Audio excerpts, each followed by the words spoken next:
Hello friends, welcome to my channel. তো আজকে আমরা দেখব এন্ডোস্কোপিক ইউনিটের ক্যামেরা হেডের কিছু প্রবলেম। তো কি আসছে? ইনকম্প্যাটেবল ক্যামেরা হেড। ক্যামেরা মডিউলের মধ্যে কিছু প্রবলেম হচ্ছে, যার জন্য তোমার স্ক্রিনের মধ্যে ভিডিও আসছে না। তো বেসিক্যালি এই প্রবলেমটা অনেকেই ফেস করে থাকবে, স্পেশালি ওটিতে, যেখানে এন্ডোস্কোপি ইউনিট ইউজ হয়। তো মেইনলি যে প্রবলেমটা হয় সেটা তোমরা এখান থেকে দেখে নাও কী হয়। অনেক সময় পোর্টের ভেতরে অনেক সময় কার্বন জমে যায়, তো যার জন্য কি হয়, কেবল ঠিকঠাক থাকলেও এই প্রবলেম ফেস করতে হয়, কানেক্ট হয় না, যাকে সিম্পল ভাষায় বলা হয় কানেক্ট হয় না।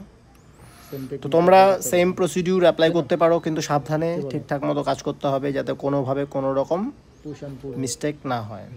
তো গাইস, আমরা সেম টেকনিক অ্যাপ্লাই করে এখন চালিয়ে দেখছি, তোমরা দেখে নাও ইমেজ একদম ক্লিয়ারলি আসছে কি না।